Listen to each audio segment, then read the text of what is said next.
It's the Daily Talk Show, episode 609. Back in the studio, Rob Ward.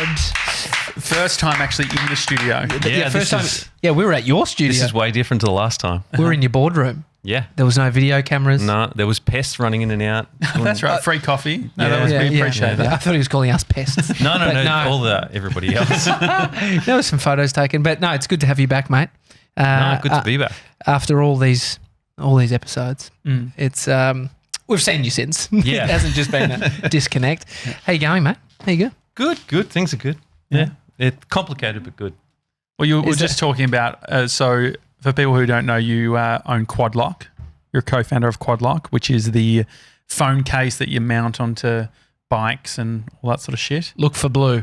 Yeah. And it's probably there's a lot of black collars out there now. Is there? Really? Yeah, they're popular. Bad for branding. Real popular. The blue pops. That's why we didn't do it till just recently.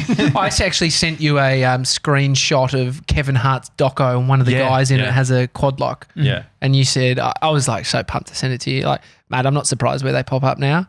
It was real anticlimactic. I thought I'd found something like, Rob's going to love this.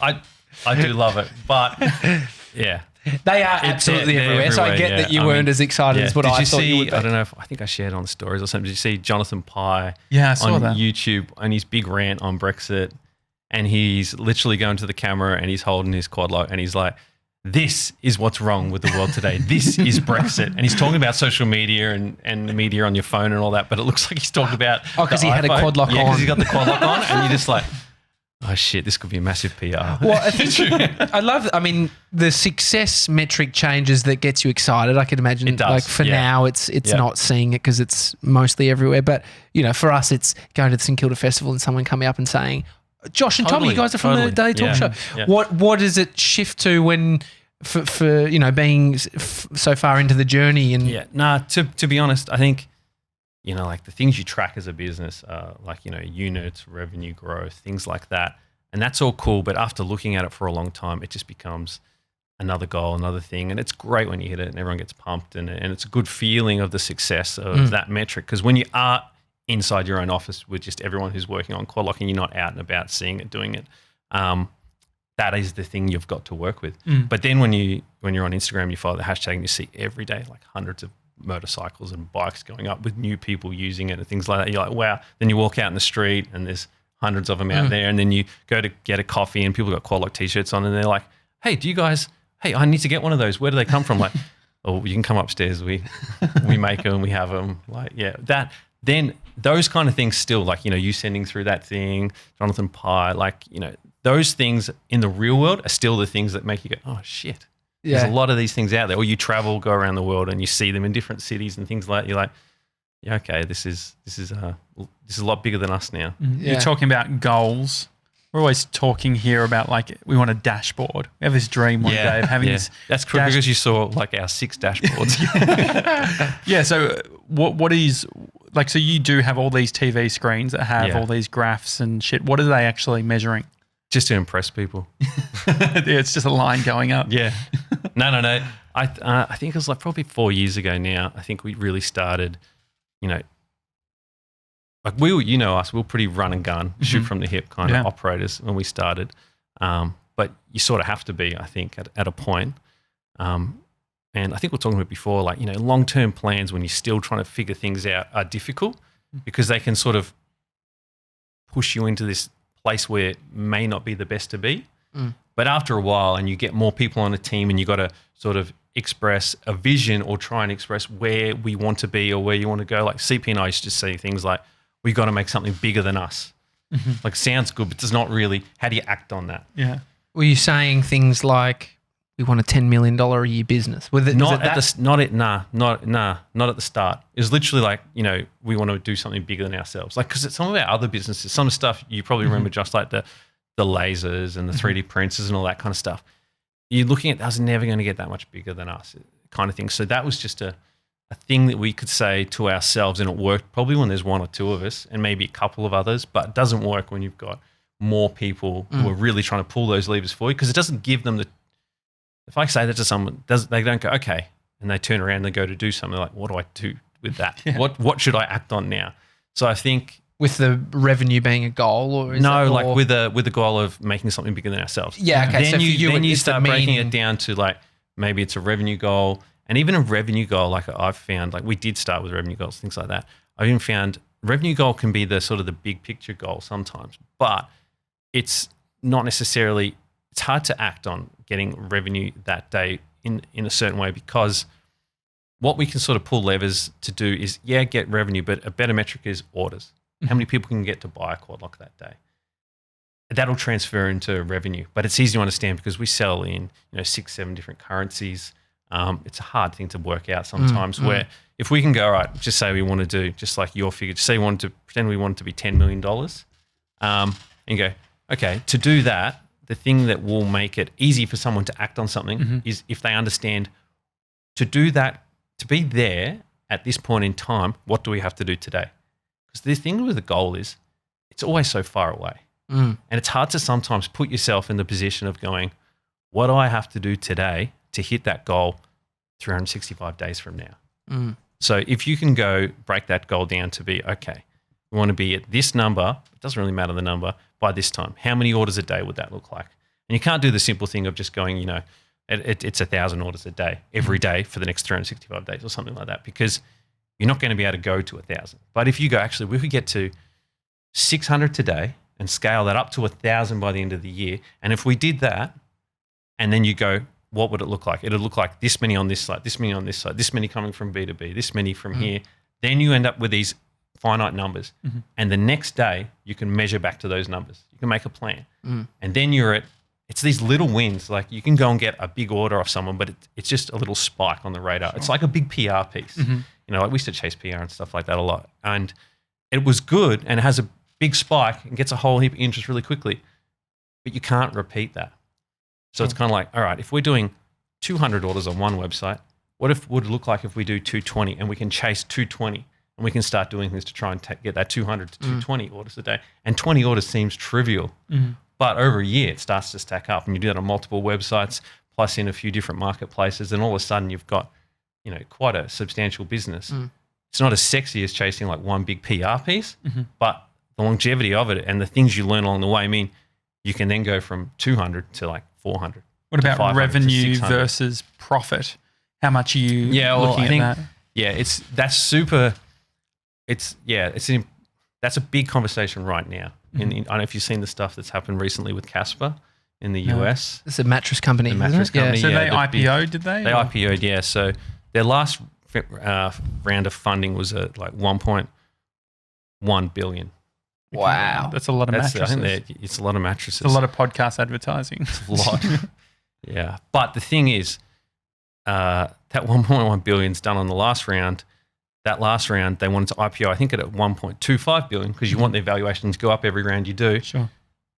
Once the numbers start getting out in the public, you look at it and you go, okay. And then people start realizing, since Casper started, they would have been better off paying everybody like $140 to have a mattress than selling it for them. And at that point, you've got an awesome brand maybe that's really good at losing money. I think I've read something like 67 million lost in the first 9 months of last year, something like that. Anyway, and it's not that they haven't done a great job with the brand and the business per se, but what it is you've got this pressure as they've raised all this money that maybe this could have been a fantastic $200 million business, but they need to be a unicorn for some reason. They're not a tech company.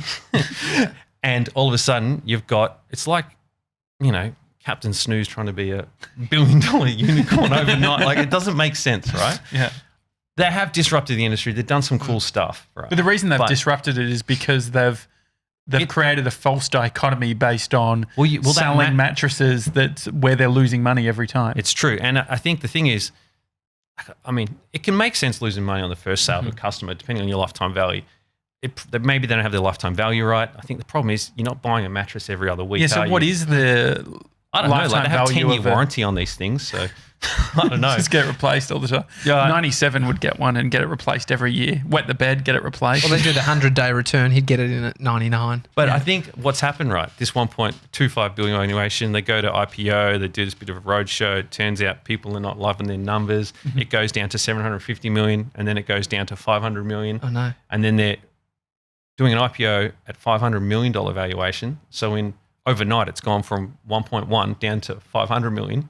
So who loses the money? So the people that lose the money are the ones last that people that went in. invested. Yeah. But I suppose the people who have invested are just trying to hope that mum and dad investors buy it, an IPO, and hold on to that, and then they can sell some of their shares. They can sleep easy on a Casper. Yeah. Well, then the next thing is, I think I checked it today, and then the share price has slipped another 20% to like $9. So I don't know. It's now only worth probably 400 million. So but this is the thing.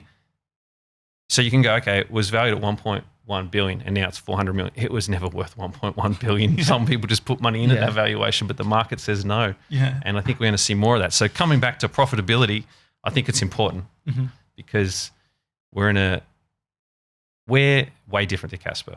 No one's put money into us. We're bootstrapped from the start. It's just CP and I as the two owners. To scale a company like Quadlock, you need money. And could have we scaled it faster with a whole heap of cash? We definitely could have. But now doing it the way we've done it, we've got this pretty robust system that works. I mean, if someone had given us $100 million when we first started, I wouldn't have been in a very good position to spend. I wouldn't have known what I was doing. How many Google Homes would have you had? More than the 15 you got right now. No, when do you think it's right to take cash? I don't think every business is different, and everyone's doing a different thing. So the thing we did was try and build a business that could fund itself, and we were successful doing that. It's definitely not easy. It's a slower road. We've been doing this 8 years now, but the business model looks really good on paper, and it is really good, and it's provided great lifestyle for everyone there, and we can continue to churn out results. Also, we're in the position where something like coronavirus coming up right now, we know we can weather storms because we've got a robust business model that's been built little bit by little bit. It's not that. Still, you probably talk to people and they think it's an overnight success, but it's one of those things. Overnight success took 8 years of blood, sweat, and tears to get here. You've seen probably the rise of Quadlock over the years, Josh. But at the same time, if we were another kind of company that needed, 20 developers to work on one thing for 12 months before you even get to market, you have to, we couldn't afford to do that. It's not doable. So we made decisions around our business model of things that were doable for us with the resources we had. And I get there's other things out there that are just not that, and you have to raise money and you've got to get them to market in a different kind of way. And it's a longer journey to profitability. So it just depends. Depends on the business, depends how fast you want to scale it, depends on what game you want to play. One thing I think about is I've never spent any time chasing funds or chasing investors. It's a role in itself. It becomes it's a massive role. It's a full-time gig. Yeah. All that time I've spent chasing customers, trying to learn how to acquire customers, get customers, keep them. And so not one is sort of better than the other. They're just two different things. Yeah. Do you think that viewpoint or not doing that, has that served you, or has there been moments where that hasn't? I think it's simpler, but it's simpler if you can make it work, I suppose, because there's a lot of things that don't work, and there's a lot of things that, looking back, the one thing money would do if you had external funds is it'll buy you time, buy you time to sort things out. We didn't necessarily always have that time, and it would let you do a bit more experimenting with things. When we do stuff, we got to know it's going to pay. So we do a little bit, then we'll do more. You could just do more things. Is that good? I don't know. Well, it feels like you get to actually, the resistance and the tension allows you to build a good business based on chasing customers, which is good for the business rather than chasing outside funding. Totally. And I think it's also that, for us early on, we weren't clued up in that sort of area of what that would look like. Chasing money, getting funding, doing a round, getting some goals, trying to hit them, trying to do another round like that. We weren't well educated around that.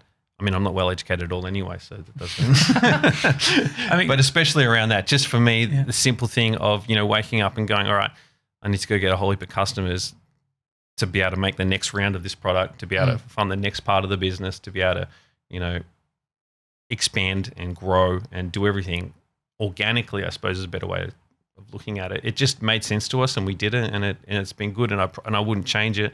But also, if I was to do it again, I wouldn't never not take money from someone if they were the right kind of partner or it made sense or anything like that. So, what about like personal finance versus business finance? How do you manage that? Like having a business, thinking at things like dividends and paying, and I guess having a return as an owner. Yeah.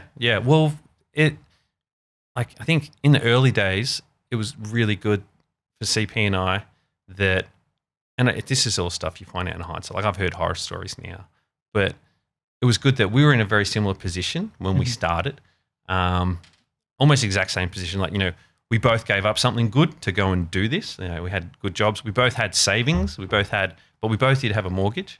We both had long-term girlfriends, now wives. We had a lot of things similar in our lives. So at the time, there was not that much friction around. We were just happy to let a lot of stuff ride, like not pay ourselves for a certain amount of time. And how long was it that you didn't pay yourself? I think when we actually, because we had those other businesses running on the side of our main jobs, and then we quit our main job. Yeah, I mean, no, we were using most of that money to fund the other things we were doing. So we just effectively we could almost experiment for free because we were doing other stuff that was just effort, not really that much cash.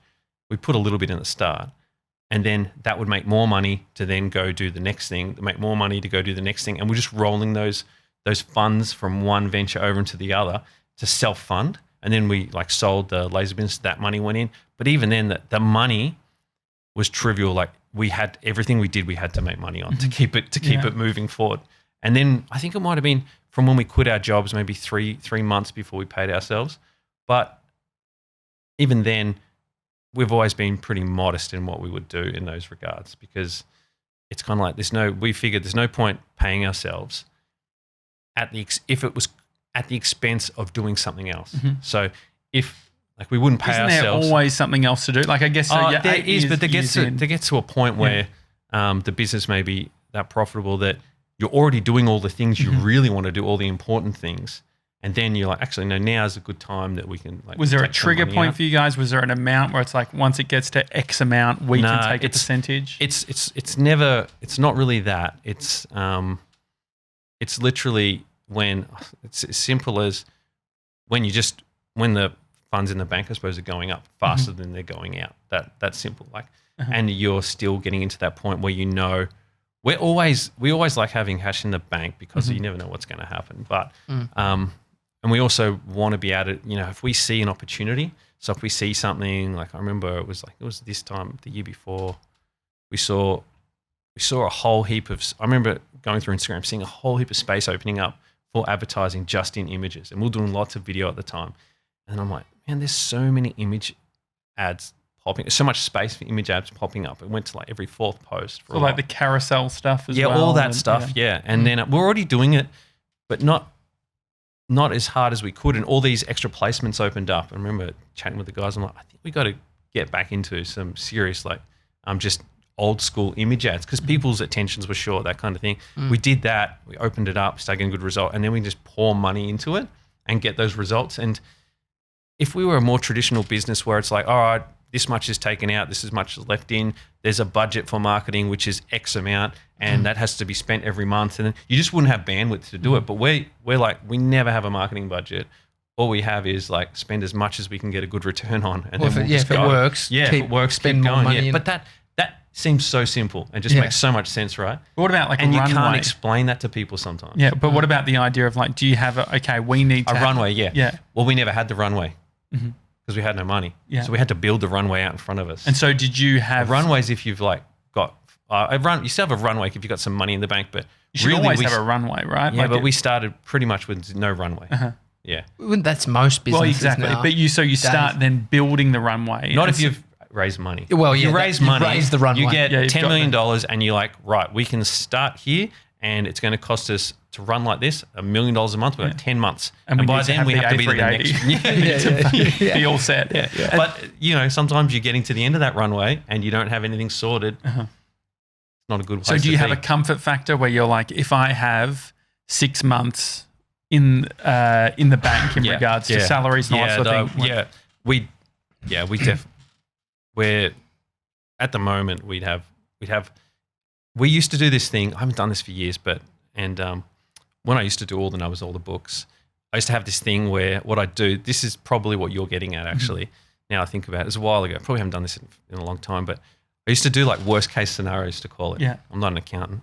I used to go, if I had to pay all our bills today, everything, and especially being a product business, like for us, especially back then, we probably only had a few people. Wages aren't the biggest bill for us. Like the biggest bill is products and marketing, things like that. You know, if I had to pay all of that, if I had to pay off like all the tax, if I had to pay out everything we could, and then you go, right, how much money we got in the bank and how long would that let us last? And you know, sometimes it wasn't that long, and then other times it gets longer. You do a bit more stuff with it.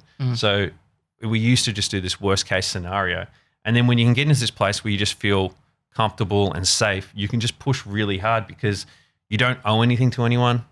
All you're losing is money, and you're not losing it hopefully, but all you're spending is money that you've made out of the ether anyway. Sure. So you get into this position. You're losing dividends essentially, like you're losing. Yeah, but you profit. never had them anyway.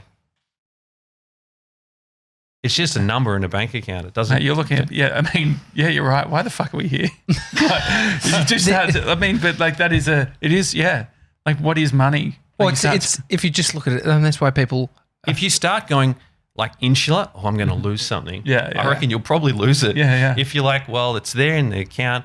I'm still fine over here cruising. I may not be like living large. Yeah. But I can go be a baller on my marketing spend. That's more fun and has the potential to do a lot better for you, the business, everyone in the long run. In terms of you personally, 8 years, the business been around, what you need to do today is not what you were doing 8 years ago, 5 years ago. Yeah. How much has that been a struggle for you and found friction in becoming a different version? So you're good at year one, you're good at doing a bunch of little things. Yeah. But the next year, you almost have to throw those out because you've got to assume a new role and lead in. How's that challenge been? I think like every founder would go through that. Like if you're a professional manager or someone that comes in at a certain point in the company, great. But if you're a founder who's, literally, rubbed the sticks together to start the fire in the first place, like you're always going to be thinking, I should be rubbing those sticks, but someone else can do it at a point. I think the thing relevant to the adventure club as well. I think the thing for us is that, you get to a point where, you don't have a choice. You've got to do it. Just put the sticks down, please. You just stop rubbing the sticks. I didn't need you to help me. Yeah. But at the same time,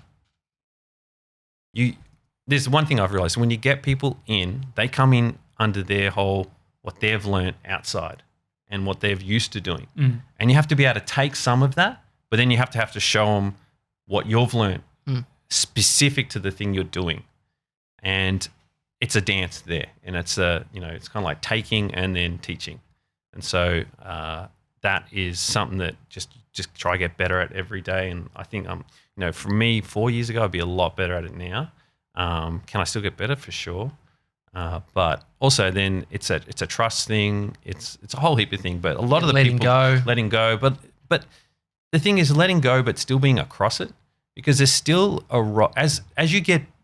I like having a really good wide view of everything, but I like everyone else to be able to have a good wide view of everything, because I feel when you do something with a big company and you realize everyone's just in their own little silo and they're not even sure how the thing works. Well, they're serving themselves. Yeah. In their own silo. But they don't even know they're doing that sometimes. Yeah. And that's the dangerous thing. So I still want to have it that people understand like the breadth of the business. It's good, but then just with more people, you have to be doing your sort of role within that. And so how much has the relationship with CP, your business partner, changed over the years? Yeah, changed a lot over the years. It's one of those things, like we've said, I think we said it late last year. It's like you go from rocking up and talking all day, every day about everything to I can go to work and he can talk to all day about the business and I could talk all day about the business and we haven't even talked.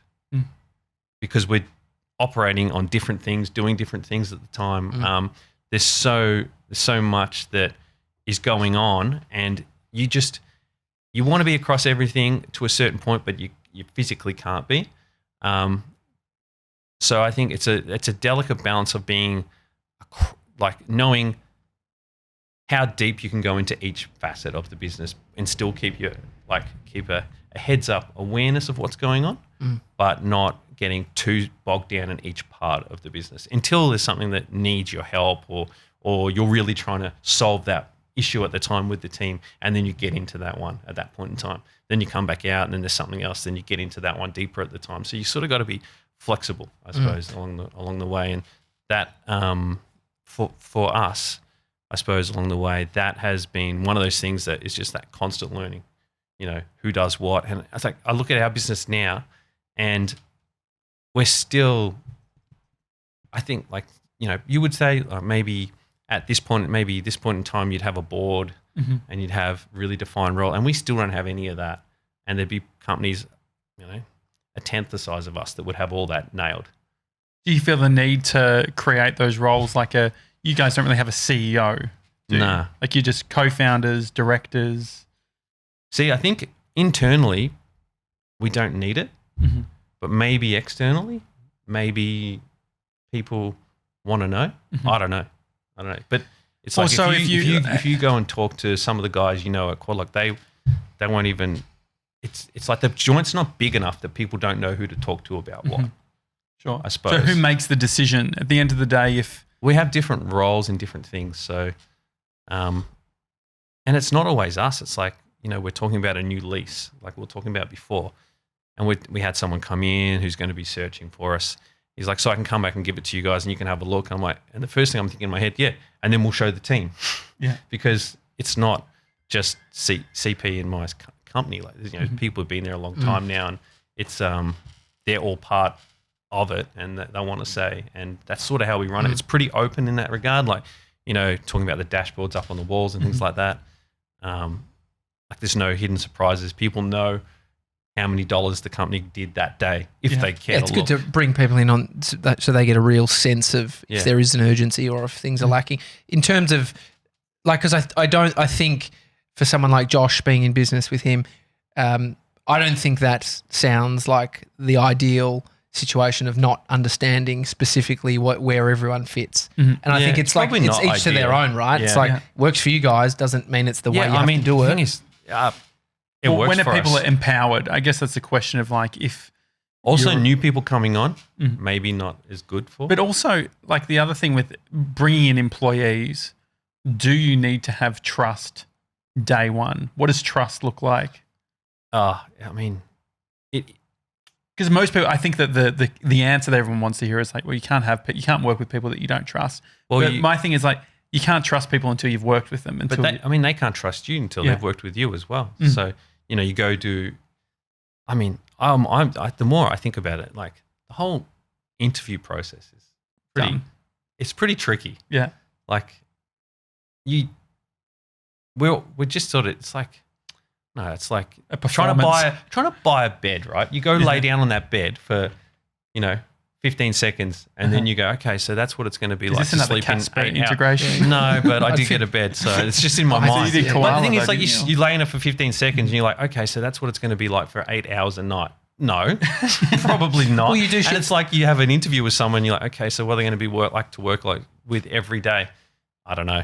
We'll have to wait and see. Yeah. Well, Ellen DeGeneres points out that when you're trying on shoes, you do shit you'd never do in the shoes. 100%. Yeah. And so you do shit at an interview where it makes no sense. I mean, some places have grueling processes to sort of, I guess it irons out. We do that. We do a lot of kettlebell swings.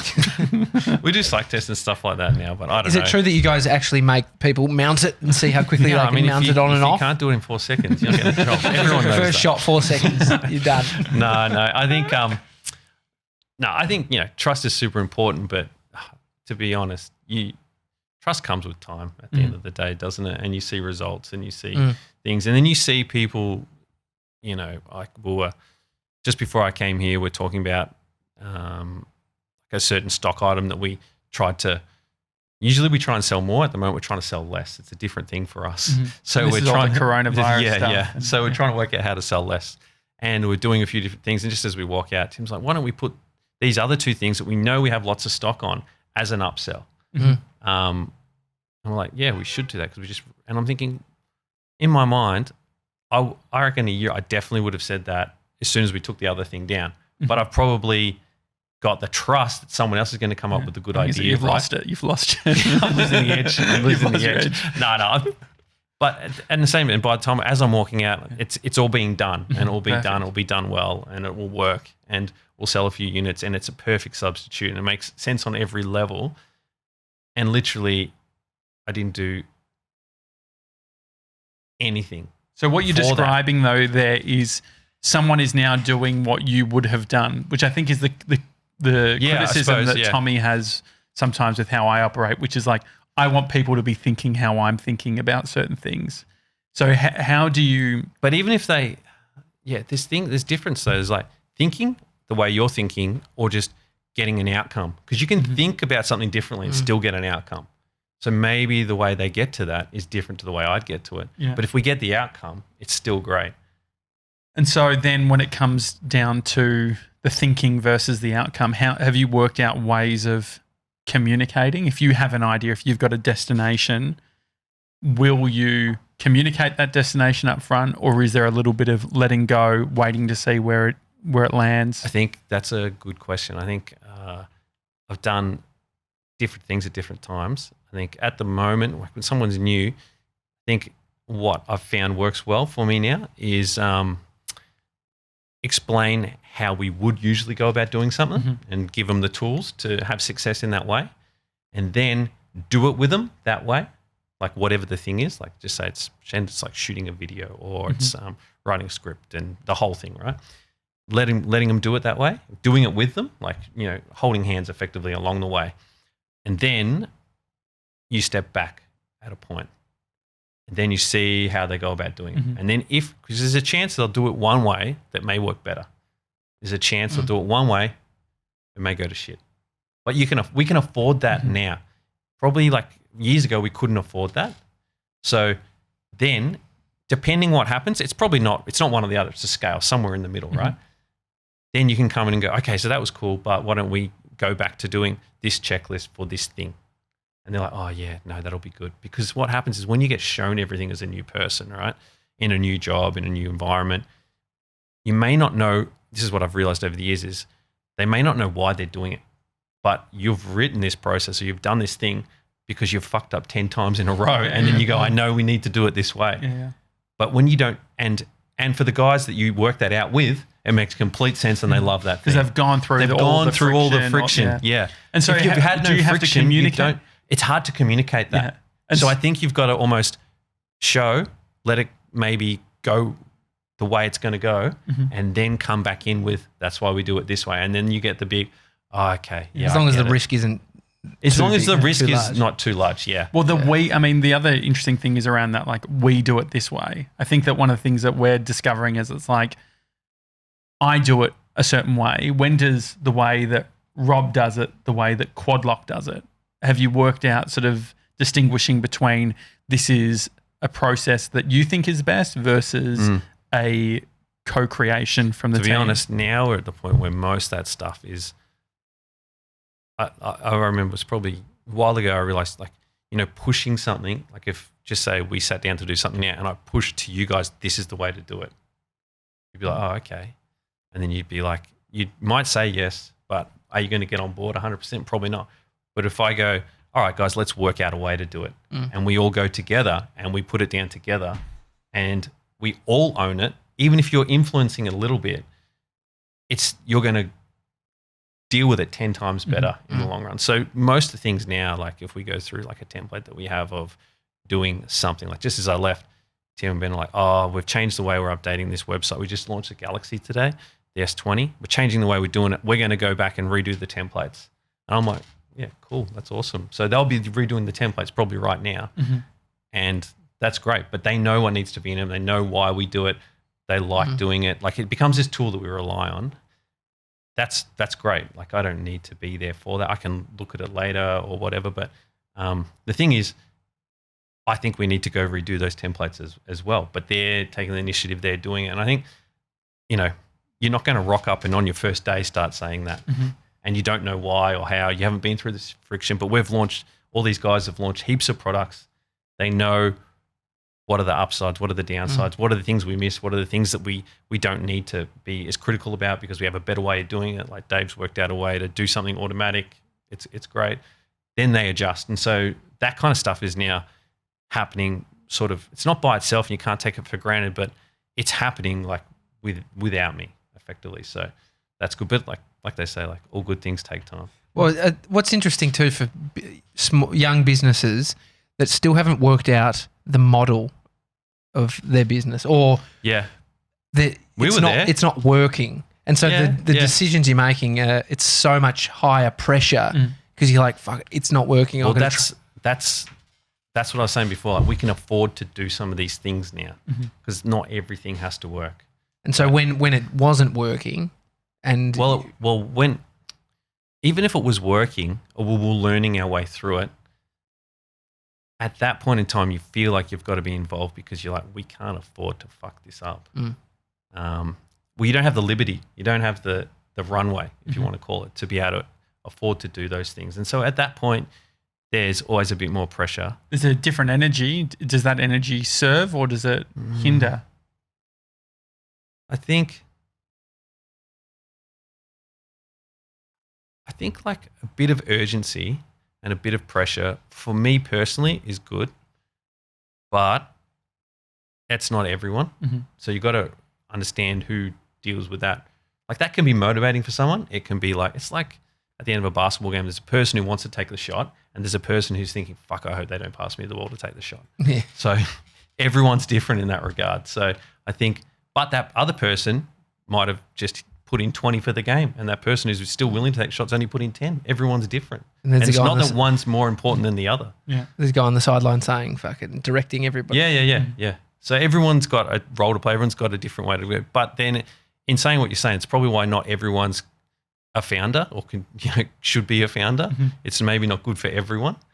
And if you look around what's happening now, like everyone's being told to be a founder. Yeah. I don't know if that's the best. Some people, great. Some people need encouragement to do that thing. That's great as well. Some people, maybe it doesn't suit them. What about risk? Are you someone who takes risks? Yeah, I'm pretty calculated though. I definitely take risks, but I want to understand the risk and then I'll do it. So I think the answer is probably yeah. You think as you go on... I mean, quitting your job and just a good job just to do something is a risk. It's a big risk. Think twice about doing that. But it made sense you had to me. savings. I did have savings, yeah. And so like... Man, there'd be people who had savings and in a better position, more qualified to do it, and they wouldn't do it. What is it? Definitely. Naivety at the start? Like I think you identify more risks as you have get more older, context on the world and your business and things. Yeah, I mean, I think there may be a part of it, but I always think like worst case scenario, we live in Australia, worst case scenario is still pretty good. Yeah, I mean, you also have solar panels, so you don't have to pay shit for electricity. I didn't have them then. No, but the thing is like worst case scenario isn't that bad. Well, so that's what like we're talking. And the upside is amazing. Yeah. And so that's what, like looking at the upside, looking at the positivity. So we were just talking about where I think that we could go with the business. And the interesting thing is that it's like, I don't have all the answers on stuff. I don't know. No one does. But also like I can see the risks involved in certain things. But say like looking at a bigger office, like that idea of like if we had a bigger office and the different sort of revenue streams that we could generate and doing all that type of thing, like how do you actually execute on something like that has a bit of ambiguity to it? And maybe is like, the bigger office the thing though? Well, so the thing, and I completely agree based on that being the first question because it's such a trap that so many people fall into, which is like, I need a bigger space. I need to be at a better location. I need to like all these things that's going to fix their bigger problem that they have. But then also like another question is it, can you make now work? But then you could also challenge that by going, but then what about thinking about the possibility down the road? as I think well. you've got to or take incorporating- leaps. Like, so for instance, the way I see it is like the way we started the show wasn't like this. It was 2 USB microphones plugged into a single laptop. And we've done like 600 episodes, and the first 260 weren't even filmed. And then we started filming, and then we, get 97 on part-time, then we get him on full-time. And then, so all these things are happening. It feels like there's an opportunity. We have two options. We can say, work with what we have. Yep. Just try and work within those constraints, realizing that the things that we want to do aren't necessarily conducive in this sort of so there's a bunch of elements in this space. So for instance, being able to have a live audience, 100 people, being able to do musical performances, being able to have comedians doing stand-up, doing this space has served us very well for the current vision that we're in. Yeah. And so it's working out, okay, what is so part of it is it's like for us doing the SB or doing AU79, these are all tests for the live element. There feels like there's also the added pressure of first to market. So it's like we think that there's an opportunity where by being first and being there and starting, if we think this is the way that it's all going to go, what's holding us back?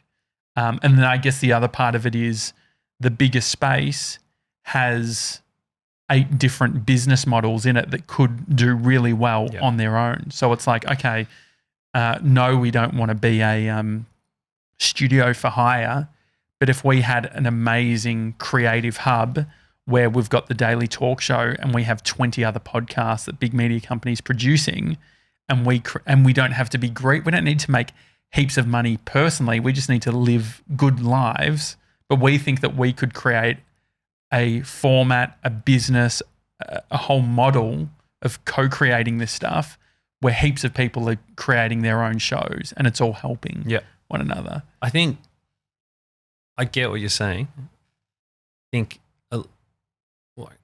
and you're part of my Challenger network. Have you heard of the Challenger network? No, but what I was about to say is sometimes when I do what you're doing in your head, I go all the way one way and then I argue back with myself. Yeah. And you do that for me, which I appreciate. Okay, so nice. here we go. Well, do you do it out loud or is it? No, he's about to. No, I do it in my head. He's about to body slam me. No. I'm just, the thing I was going to say is and you would have seen this was what we do, is I always think I'd rather see a trend in a certain way before I go all the way into that. So what I'm saying is there's no one on the couch here. Why don't we have 5 people here? You can easily fit 5 people here. Yeah. You could do that. Maybe you had someone here earlier, I don't know. But the thing is, you could still start doing a version of what you're talking about without all the other things you're talking about because it's so easy. It's you've got the camera, C200, whatever. Correct. Do you reckon you could? It's not whatever. It's a great camera. I know it's a great camera, right? All right. It's a great camera, but he's really do you reckon you could? It's not red, but okay, but it doesn't matter. This is what I'm trying to say. Is audio. Do you think you could go and get some of the same clients with a 5D Mark 1 or Mark 2 maybe? Yeah, and I reckon you could. Can. Yeah, and that then you're telling yourself a story that to get that bigger client we need a red. And then you go, no, do I need that? Could I just go talk to that bigger client and try get that work anyway? So there's the minimum viable stuff. So there is the minimum viable stuff. But then you could say, why have an office? But that's a good place to start. Yeah. That's a great place to start, and then argue with yourself one way or the other. I think you've still got a space, on this, this minimal viable product is if you're thinking of doing a space and getting people in, it's a lot easier to put 5 people than 100. So start trying to get the 5 every day or whatever that thing looks like. It's not because you think the other thing is whatever space you're in, whatever you're doing gets become normal, right? And then you don't see it. But I walked in here and thought, oh man, this is so cool. This is awesome. I didn't realize the set wrapped all the way around. I thought this is epic. The thing is, this is all normal to you guys now. You're not really seeing it for what it is. The new place you get will become real normal real quick as well. It's the static carpet. It's exactly what happened. But I think selling the future to ourselves, it's always in the best possible scenario. So we sell the space with everything. And there's also... But you don't want to give yourself an excuse. There's an intention. I feel like part of it is okay, I realize that to do that, it's 18 to 24 months off it actually happening.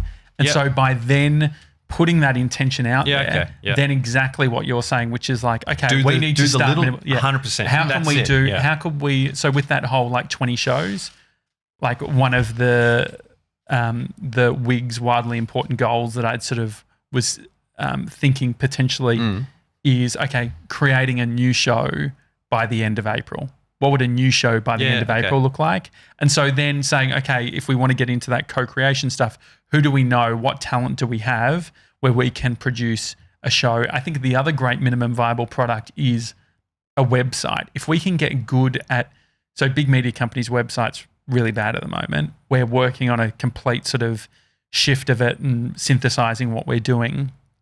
The website is the ultimate as if, because you can have everything that you want to do. You can be a biggest brand in the world. You can tell the story without having bought the office. Yeah. No, I get that. But I think what you're saying is on the right track. Now you're going, okay, so if we want to be there in 24 months, what do we do today? What do we do tomorrow? Like that goes back to that thing of like, all right, we got this goal, but how many orders does that look like today? And what product mix do we need to get to those orders? And, you know, we need more orders. What geography, like what other markets do we have to open up? You start thinking about these small things. That the extra 1,000 orders you need a day is still a mile away, but you'd start moving the pieces to get it in the way. But the thing that I worry about is if you talk about the end goal too much and the big thing, the big piece of the puzzle, which is that new space, you can use that new space as the excuse as to why you're not doing the thing today. Yeah, exactly. And so that's the thing. I feel good. Like we feel good when we speak about those things. Well, because it's all, as long as you speak about it and then you break it. Yeah. It's just like a big rev goal, like you said before. That feels great. The thing is, that means tomorrow we got to go do this. You can't live in the dream. No, it needs got to be reality. Practical. Yeah. And it's what you're saying before about the level up. So I think I like breaking it down into chunks that are sort of manageable, so that, you know, to go from here to there is very difficult. To go from here to here, to there, it becomes more manageable. Other people can understand it as well. And then you can look at, what do I do now? Like what, you know, there's all this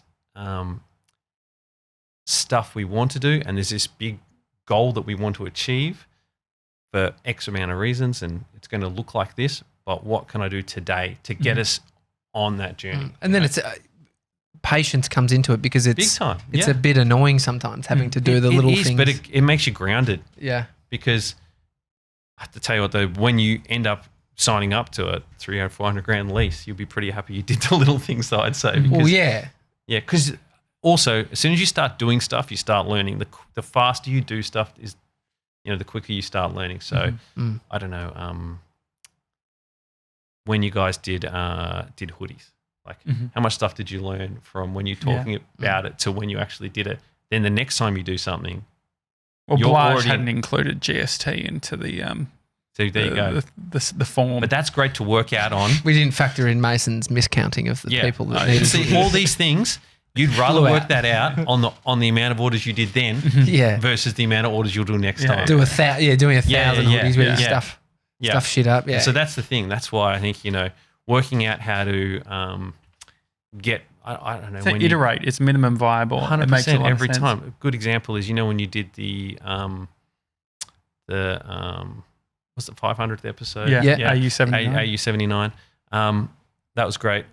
I remember getting the invite and Eventbrite, and it was like it was free and the tickets sold out and all that. I'm thinking, I wonder how many people don't rock up, because I know I've spoken a lot of things where, you know, either they're free or they just charge $5, because then you know the people who are coming are really coming, and your numbers and things like that. You just so many little things to learn along the way that you can start to go, oh, next time I do it, we do it this way. Next time we do it this way. And then as you do that stuff, you're sort of like building a process, building a more robust system that when you get to do it at scale, it's more likely to work.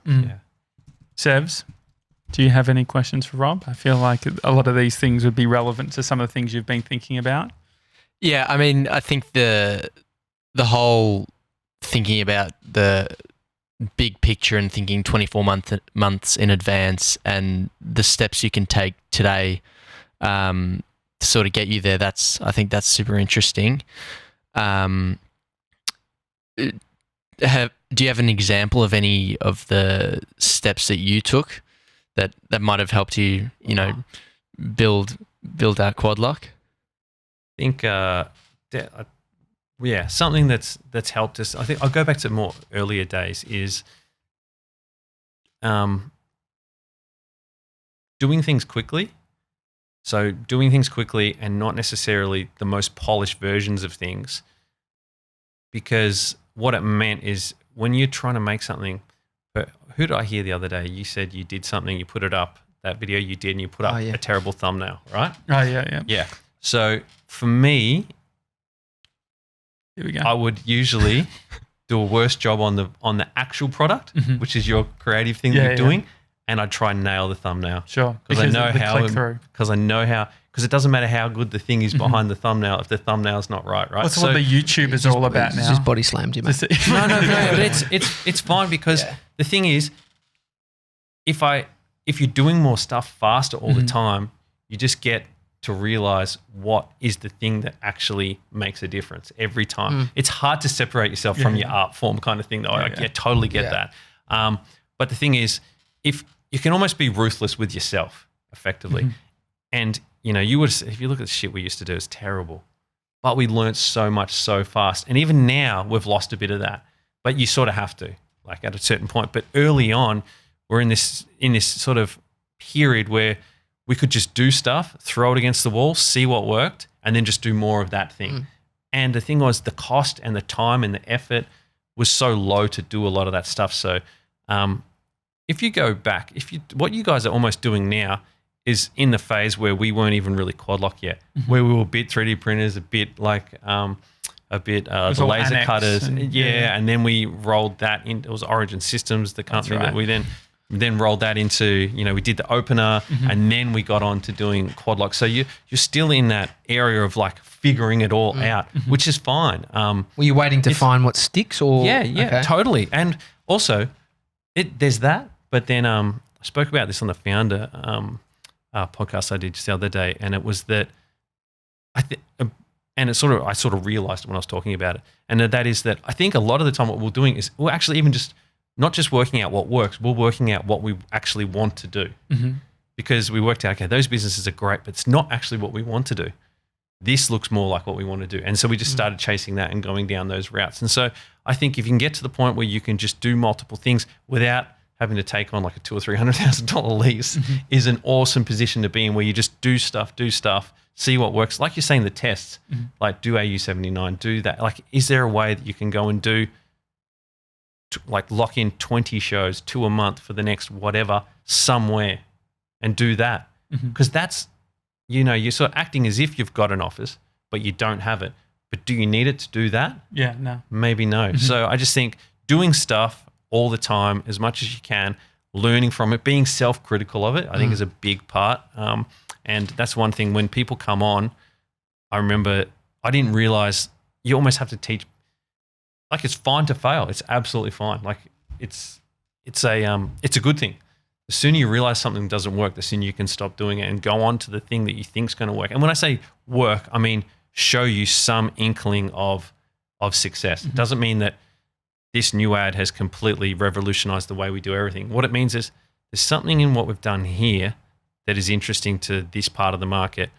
What if we double down on that? Or what if we take, it's just the front part and then we lose them there, and we learn and we iterate and we go from there. So, but if you don't throw that thing out there, you'll never learn that. So, how emotionally connected are you to the failures or the successes in your business?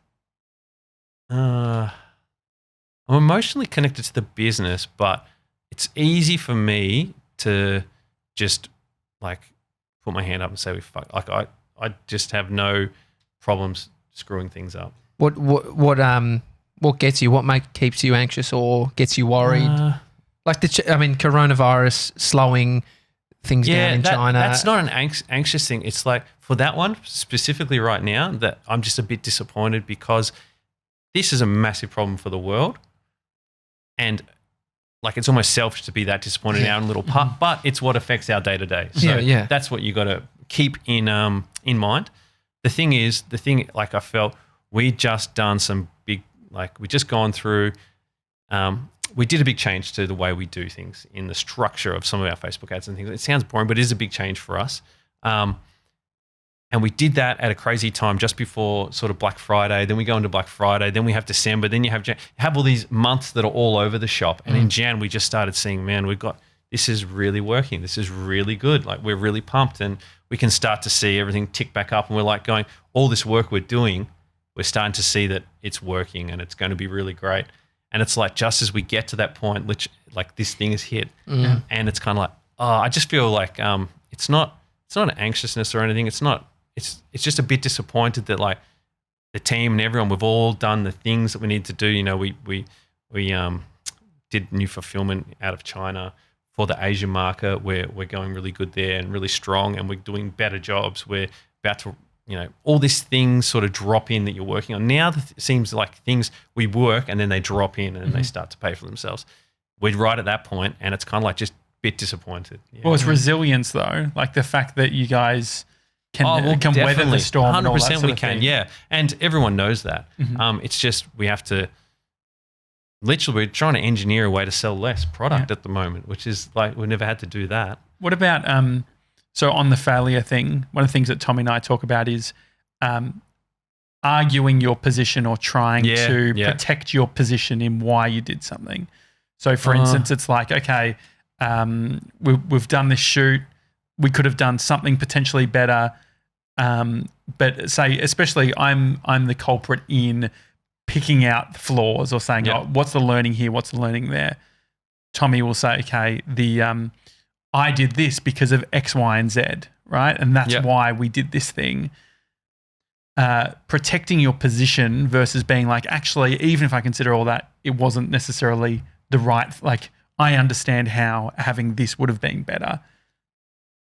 Yeah, I get what you're saying. I think when we first have people starting to work on, things that especially I was doing, I, like even just like, putting something out there that tanks and then go, okay, let's have I think it's more interesting sometimes to look at the things that are tanking because when you do that, that's where the lessons are, like that's no good because of this. What can we do next time? But you've got to get everyone into the same mindset. Yeah. So if they start day one, we start doing that. They can be like, maybe they worked in an agency and maybe in an agency, the whole thing is we only talk about the stuff that's good, right? That you can put into a presentation. And the thing is, it's a false economy. Like we're in a different position where, we don't have a board. We don't have to present, make our jobs look great. All we want is an awesome result. If the awesome result is behind the failures, is behind the good stuff, and it's all important to look at and learn from, let's go look at and learn from it. But in saying that, you've got to make sure that that person that you're doing it with, their mindset is that, hey, it's okay to fail. We're cool with that. We understand that it's fine to fail as long as every time we do it, we're doing something that we don't do it again next time, or we learn from it, or we whatever. Like I just think about, it's kind of like you're buying a lesson. It's like you're buying a course. But what about like because I think oversimplification is one of the things that the feedback that I get from Tommy, which is like he's worked on a complex thing. Yeah. I'm on the outside. Everything like, looks more, it looks simple on the outside. Yeah. And then you get into it, you go, I'll show you. Yeah. Oh, shit, this is okay. Yeah. And so how, like TJ, what do you like with what? Oh, yeah, I think you're saying the thought is that it's quite easy from the outset to see it really simply. Don't do that, and that. It's like, but it's always so much more nuanced within the project. Oh, the thing is, after the fact, everything's easy and simple. Yeah. And so then the thing, but that's the where whole. Where were you before Einstein when that was going on? So that's a good one. I'm going to use that. Yeah, fucking using that. But I guess that's the thing, right? Which is like, just because we're looking at something in hindsight, and shouldn't we use oversimplification as a strength? Like oversimplification is almost like that second simplicity that Jason Fox talks about, which is like second simplicity is the simplicity after all the complex shit. So it's like I was literally talking to Blake about this morning. Yeah. And it's that he's making a website to sell personalized hats called harvey.com.au. And it's quite cool. But the thing is, he's building the site, he's putting it up, he's got all these hats, it's personalized, non-personalized, adult, kids. It's simple. But when you're in it and you're doing it, and I'm like, man, what you actually need is just a single page. And you go to the single page and you select the size. Then you select the color. Then you put in the personal. You don't have to get them to a page. It's just for adults. Get them to a page. It's for kids. Get them to a page. It's for babies. And he's like, oh, you're right. And then we're talking about, I'm like, isn't it funny how after all of this, it's just fucking simple. It's easy. But simple's hard. It's hard to get to simple quick. And if you can get to simple quick, it's great. But sometimes you got to do the dance. And that's the thing is, if you got to do that, do it. But then if you can learn from that thing so that the next time you do something similar, you can get there faster, then that is where you want to double down on. So perfect example is Gene doing a photo shoot. This is a real world situation. Just happened the other week.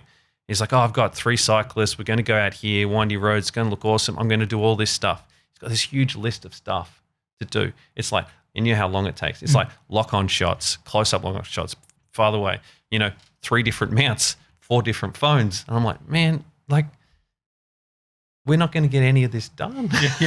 He's like, oh, yeah. And then it comes back to we're talking amongst ourselves.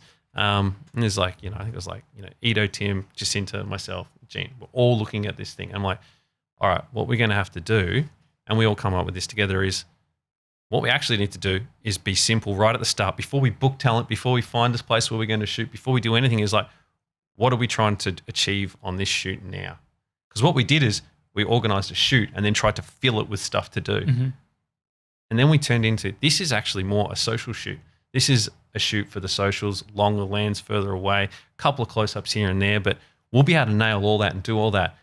And then he was like, oh, but we still need stuff for the ads. I'm like, well, we're trying to do everything all at once here. Nothing's going to come out any good. So let's just go, when we do this next time, let's go back from the start. And then we get up, we start working on the process again. Okay, so, someone new is in the business and they haven't been doing it as long as the other 4 people in the room have. We've gone through all the friction. We know that. But now we've got an opportunity to go, all right, let's simplify this. What do we actually need? What is it going to look like? Then we go, and then if we need those kind of shots, who do we need? What do we need? Where do we need to go? How many people do we need? And then you'll end up in the right place.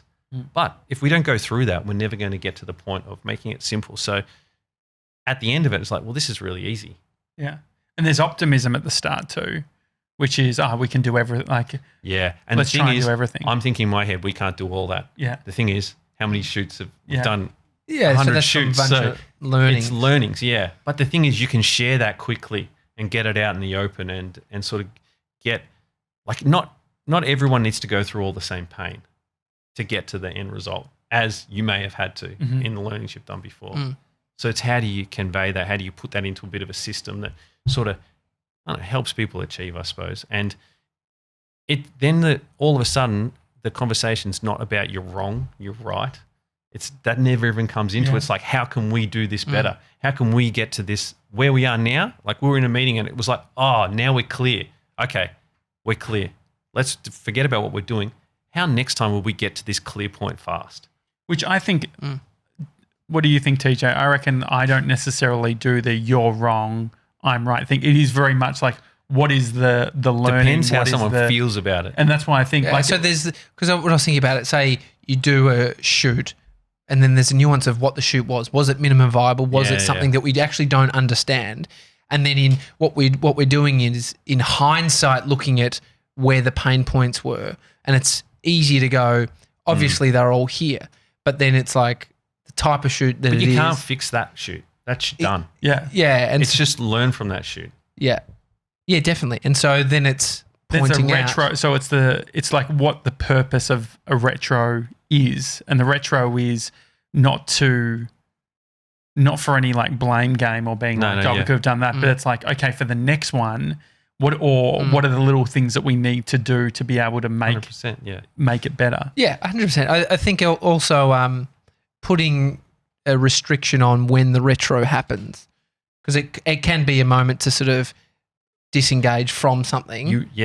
I reckon that's a really good point. So it's easy though to go like when you're sort of, if you're still in the stress of it and you're still of like, you got to have a letdown period, but then you can't let it go too long because we all just forget stuff. Well, So I did it in the car on the way home from the shoot. that's probably a little soon. In an anxious environment. And so it was, but like, here's the fucked up bit. It had to happen for me to even realize, we need a rule of it's the day after. But are you in the best mind. position? Yeah. I was going to say, right then, you're not in the best position to take on any of that. Yeah. Exactly. Yeah, exactly. Yeah. And so I think that So like it's the just next working that day. out. So it's like work, but I think that it's if you build in a retro by default as well. Because the thing is, even if something's good, then there's probably learnings that we could have taken. Like, why was that good? Exactly. It should be a good. No, it's everything. And that's just what, like, everything. An average shoot, a great shoot, a fucked up shoot. And that's why I know should be. even working at Envato, it was like at the start, it was like you would only have retros when shit went bad. Yeah. And it was like, and so we all knew what we were fucking there for. It was like throwing everyone under the bus. The thing is, like, it's not something's good, something's bad. It's a scale. Because like if you're doing something, these are like we're always doing more complicated things, right? There'll be parts that are good, there'll be parts that are bad, there'll be parts that are okay and could get to great. So perfect example for us is like our last Black Friday sale. On a whole, amazing, great. It'd be easy just to pat yourself on the back, but then it's like, okay, let's look at individual emails, individual this, individual. Let's dig down into the details. We found out we missed something big. You're like, oh, wow. But the thing is not to feel bad about it. It's like, whoa, that's an opportunity. If we do that right next time, imagine where we'd end up. Which is a different mindset. It's a different mindset because it's an opportunity. Yeah. And it's a fuck up. But if you get past that and you get to the point where you're like, well, it's done. We can't change that. What All about we can do is learn for the though? future. So I think that, like, I think Tommy, I think his criticism of me is that I don't set like I'm quickest to go to what's the learning, what could we do better. I'm like where that. it's like I do that too. Not so much like that was actually like amazing. Everything else was fucking great. It was just this one thing. But my thing is that like the great stuff is great. That's good. Like we don't need to do it. Like there's no learning necessarily there for that. But for these like other things there are. I think it's at the individual level, right? So you say both of you guys are quick. You got to celebrate the wins, and like I don't do it naturally. I just move on. But you got to be aware of that. And so how do you then correct it? What do you do? I'm still working on a lot of stuff. Have you worked out a way of like, okay, is it like a shit sandwich? But then all these things become a thing that you know. So Tommy's like, when Josh he said, that shoot, that was really good that you did that shoot. Then you're waiting for the punch, you know, like if it's that sort of shit sandwich thing. No, I mean, even like just like I know personally, I just move on to the next thing. And I think that's an aid when you're like maybe first starting stuff or you're just doing stuff with yourself. But then when you've got more people around you, partners, employee, that kind of thing, you've got to like, I think there's a lot to be said for like putting a time aside or, you know, going for lunch or saying this, we're going to lunch. And even if you go to lunch all the freaking time anyway, you're saying it's because of this. Yeah. Just tying it to something. And obviously you got to tell people, great job. And I think, you know, you can get up and say to everyone, we did a really great job. Good work. But Geez, you're good. Yeah, I know. Sounded flawless. But what probably is better, especially if you're still, is like, you know, you're doing something, you're like, oh, great work there, man. Like, didn't we smash it? And they're like, yeah. Well, I think, I think it's reading the room. And I think it's everyone's different. Setting the scene, I think, is appropriate. So it's like the post retro is let's bring good, bad, everything to the table. Yeah. And where can we learn? I think then that's like... But it's also no one's fault. It's just what happened. But it's so less emotionally charged than in the moment. And that's different for everyone. Like, I think like I find it quite easy not to be emotional with this kind of stuff. Other people, definitely not. And if you're less emotional, if you come to something like this with no emotion and you're just being super logical, that can be super fucking annoying for people who are a little bit more emotionally charged. So it's sort of... But that's the oversimplification thing, right? Like oversimplification is actually... Both sides got to realise where each other's at. And that's almost like a less emotional in some regards because it's like, oh, this, and this.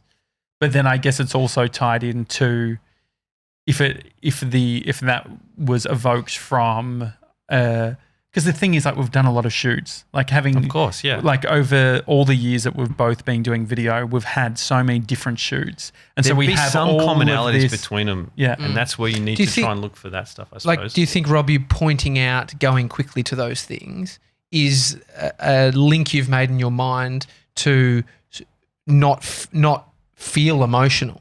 So it's like it's the antidote to entering into some anxious state. Or if you're feeling anxious, the solution is actually to point out these things. So it then becomes Yeah, a personal, well- internal. But isn't that then fix. emotional anyway? Yes, So yeah, like yeah, if yeah. you're like, so if it doesn't matter if you're speaking calmly on the phone, if you're like, there's a shoot and you straight, like the impulse is to get on the phone and try and fix it. Yeah, because it doesn't It's then a- allow it to be emotional. Yeah. Like it doesn't bring out all that anxiety. I think though, like I remember when like a few years ago we'd be launching products, right? Not a shoot, but it's similar things like multiple things have got to happen in a short period of time, and different people are doing different things to get a good result, right? And we have angst around that in the fact that sometimes it just wasn't clear who was doing what. And then when we've made a better process around doing something like that, even though products are different and everything, there's just a better process around it. It gets everyone on the same page, but also that the angst around it is gone because you've got this thing you can rely on that you trust and you can fall back to. And it's kind of like a tool that will get you there anyway, even if you get lost for a second. Because when we're doing this stuff, you trip yourself out in your own mind. I should be doing this. I should have done that already. I've done that. I've forgotten this. The problem with all that is you're relying on, a flawed system of our memory and all the rest of it. And also it's so easy. As soon as you have more than one person doing a thing, you think he's doing that. He thinks you're doing the that. bystander syndrome stuff. Yeah. Right? And then something will get forgotten. The thing is, if you've got that system to go back to and you can check, what that person has done, what so you've is it a done. checklist? What does that system look like? We do it with like in Basecamp with checklists, a templated checklist for different things that we're doing. And that is, that's been a game changer for us. It just means everyone knows what they're doing. And if something is not done, it's just right there and you can go back and do it. And I think the thing is when the thing is you can't start with that. You've got to go through all the pain to get to that. Yeah. Because if you just write it, it's going to be wrong. Or if you just start a process today, it's going to be wrong. And there's no way you're going to remember all the things that happened on all those shoots you did. But if you start going through some of this process and you get to the point where you're like, this is a start. Because all these things are like a never done. Yeah. Yeah. And you got to start, then you go do the next shoot. And you just add one thing to it. You go do the next shoot, add one more thing to it. Or you change something. Or you go to the next shoot and you go, well, this is slightly different. What if we ask ourselves this question at the top here that says, is this for a product or an interview? I don't know, something, right?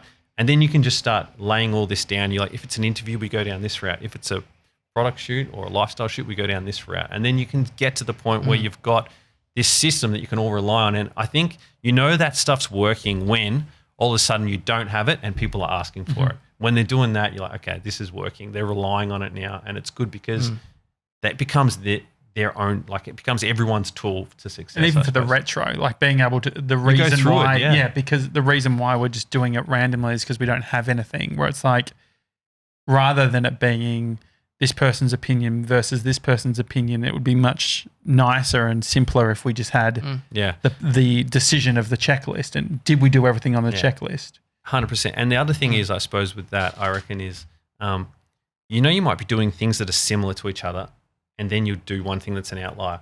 Then you'll go and do these other things. Then you come to doing the outlier again. You're like, it was like a year ago that you did that kind of shoot. You'll be like, shit. Like trying to bring that all up is so hard. We're like, for a good example for us, something that happens once a year is Black Friday. We just go back and open up Black Friday from the year before, and we start looking at everything and going, and then you realize, like I was doing the SMS campaigns. I'm like, I'm lost, and I go back and look at all the old SMS and I read all this stuff we wrote about it. And in like 5 minutes, I was back up to speed. That took me like 2 days the year before.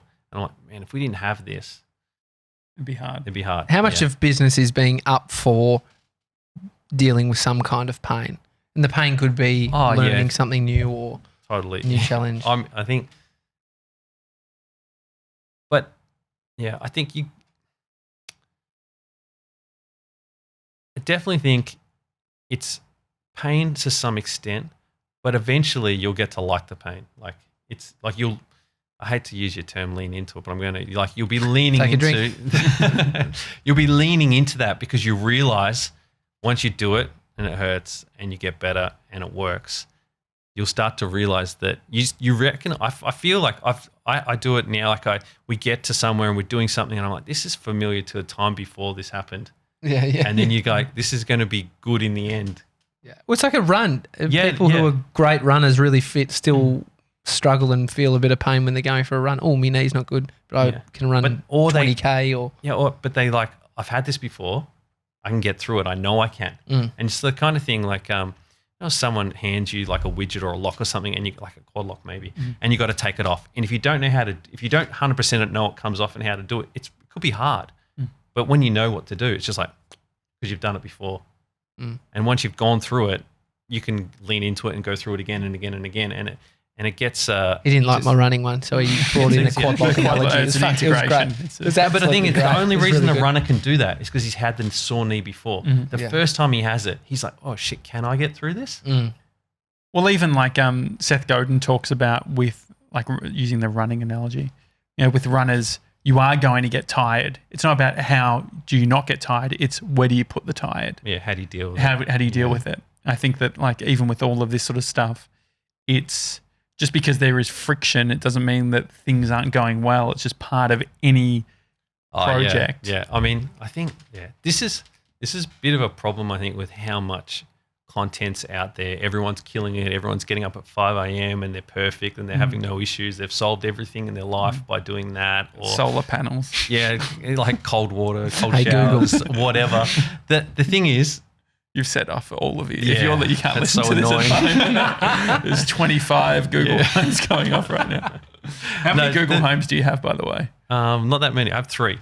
It's really... And some Nests? There's no, well, what do I have? 1, 2, 3. Yeah. Well, I have it. It's inside the Sonos speakers as well, but I don't count them. It'll just be too many. No. I have it turned off because they're both not here. good. Is the Sonos functionality with the smart? It's okay. Yeah. Do you see that they're doing the new thing with the hardware? They're suing Google. Really? Sonos, yeah. Well, they're also doing a whole program where you can you get, I think it's like 30 or 40% off, but they brick your old Sonos. So they're saying like, this is old technology. We don't want it out in the secondhand market. Yeah.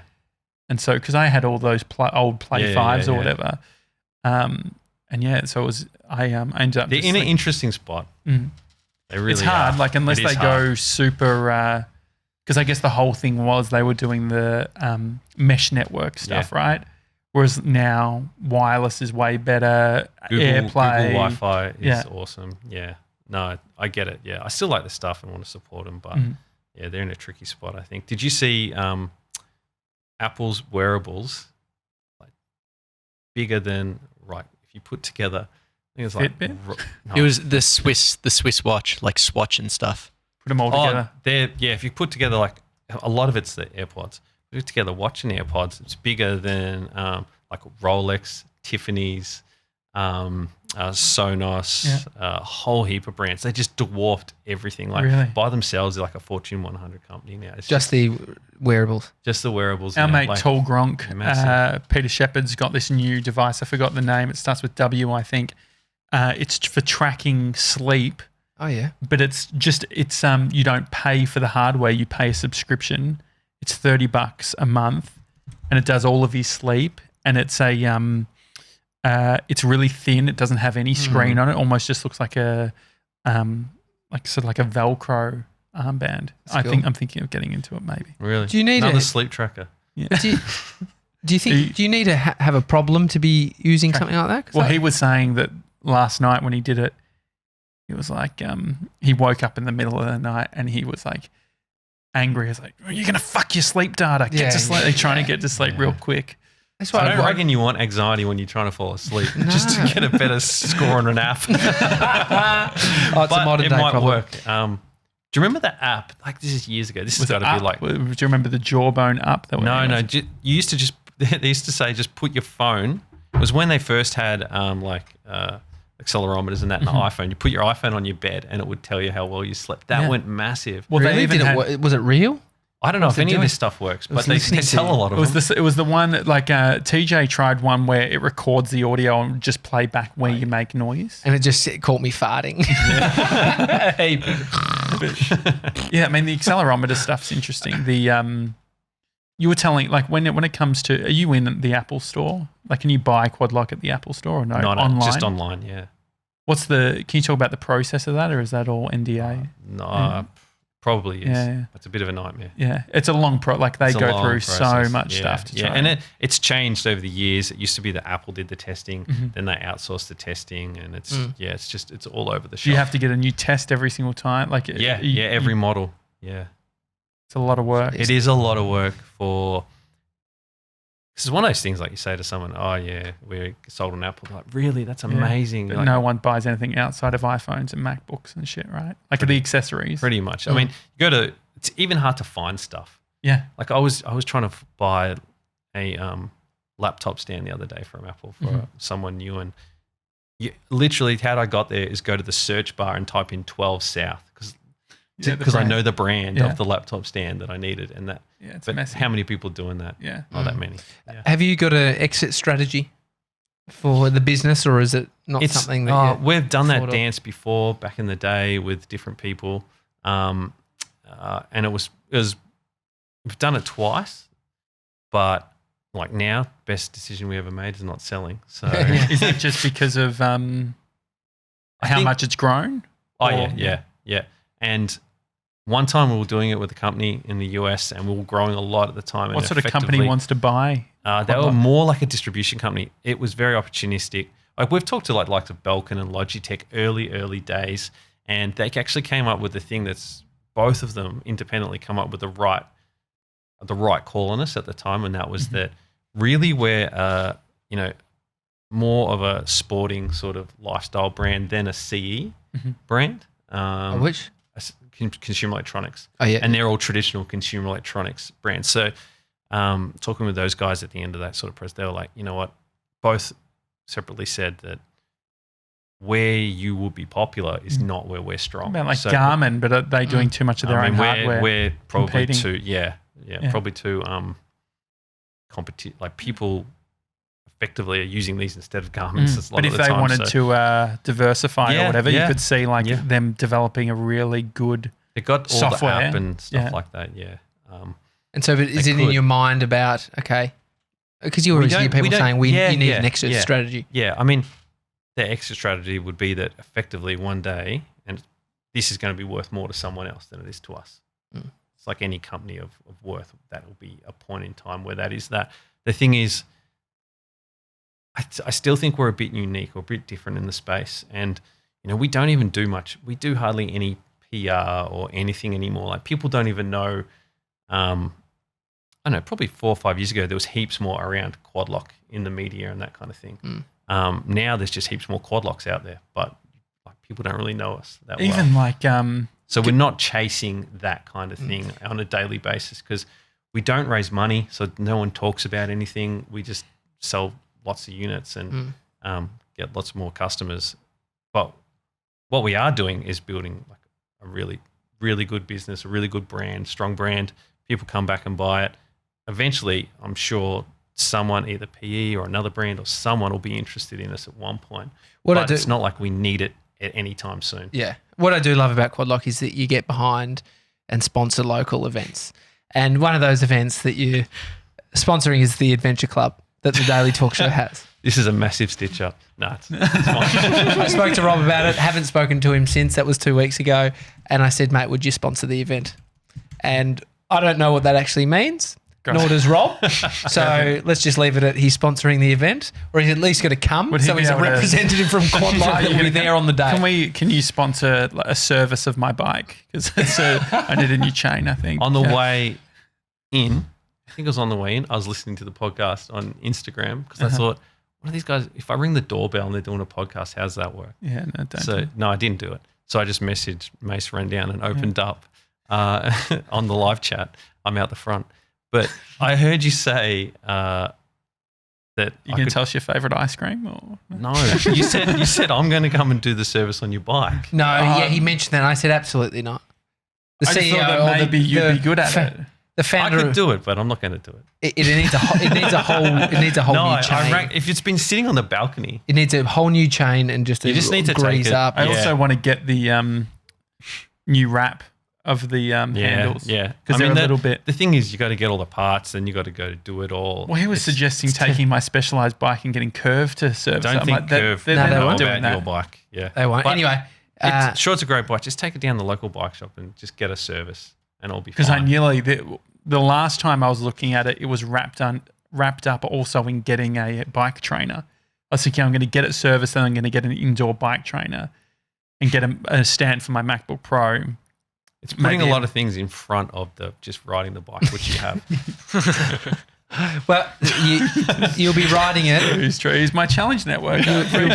You'll be riding it on Feb 29th, Yeah. Saturday. Are you going to come? Sure. What Checking happens on calendar? Feb 29th? What day is it? The main, It's a Saturday. the main sponsor's just checking if he can come to the Yeah. event. Yeah. Bring It's Ollie and Pam. He's coming. So Okay. we're going to do a bike ride, and it's going to start at a car park so you can park. So it's not annoying, so you can bring the bike. Oh, so it's not a ride too. Not a ride to. I mean, too far for you. Where are we going? Yeah. Well, we're going to work it out. Well, those details things will come. coming. The details will come. The car park, we're going to ride. It's going to be fun. We're going to get lunch. So there's a car park and there's a ride. Yep, that's what you know. Perfect. Do I need to Oh, and wear there's lunch. as a You date. get- you have Lycra? lunch. Yeah. Mate, you can wear what you you should want. wear it. I've got my I'd love to see I you don't- in full Yeah. skins. Yeah, I could. I literally spent $400 on my Rafa Lycra. I could wear that. But Unbelievable. I don't Wear it. have bike shoes. That's okay. That's all right. When you go but to I get want it serviced- I need. Should I buy some clip-ins? I think if you have click in, you will crash. Yes, please It's just get. probably But what what about about the them mountain? changed to just standards? Just standard You can pedals. sort of use them No, as I've got some pedals if you need it. We can just put some standard while you're pedals. servicing. Right. All right. Great. So details to come, but yeah, great that we got the main sponsor on board. Quad Lock, guys. Quad Lock. Thank you, Rob. It's a Daily Talk Show. Hi at thedailytalkshow.com is the email address. If you enjoyed the show, give us a 5-star review on Apple Podcasts. Also, you just did a podcast with Founder as well. Yeah. So And they've just released their course. Yeah, the actual course is up now. Yeah, Right, the course. What's it's, the course? It's the e-commerce masters course. So Okay. it's specifically for people that already have an e-commerce store and you may be doing okay, but you want to scale it up. And then they've got one that sort of precedes it, which is the Start and Scale course, which is run by Greta, and that's if you're just starting your sort of e-commerce journey, I suppose you could call it. So it's sort of got two sides of it. Sebs can put the link to see that Yeah, too cool. in the show notes. All right. See you tomorrow, guys. See you guys. guys.